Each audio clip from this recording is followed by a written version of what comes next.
There are two ways to assign statuses or affect statuses for students, either in mass or individually. So I will show you first how this is done in mass. So if you start up at the top, click on Program, Mass Update Student Status. You land on Student Status, which is a three-step process for selecting the status, then selecting the students, and then assigning that.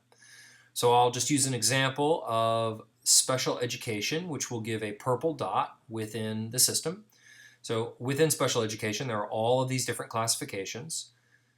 This SE classification will give the purple dot to students.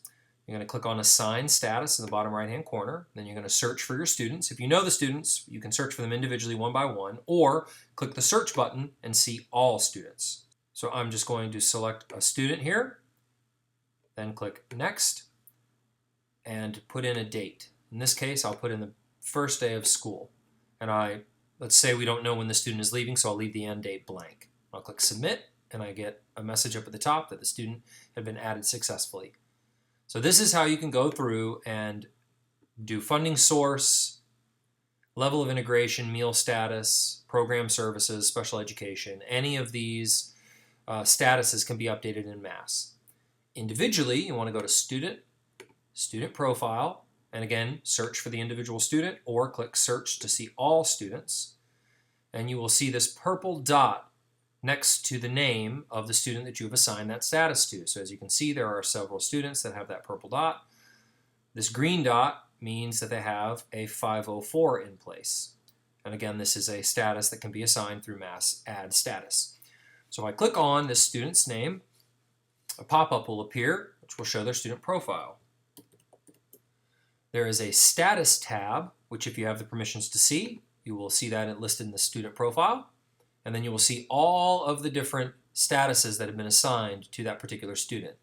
There's a status type drop-down, which shows you a summary, but you can filter by any one particular area. And if you filter by a particular area, you'll notice that you can then remove that status individually if you like.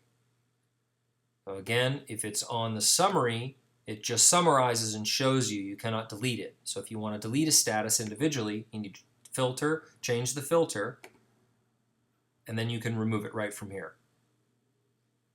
Okay. If you want to end a status, you can also do that through Program, Mass Update Student Status. Let's say we want to end the status I just created. So I can come down here to Special Education. I have to end it by status, so I choose that. Now instead of clicking Assign Status, I click End.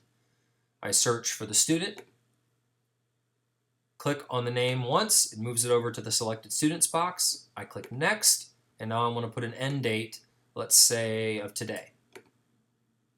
And there's an end reason of either declassified or if there was a change in disability. I'll say the student was declassified, and then I'll click Submit.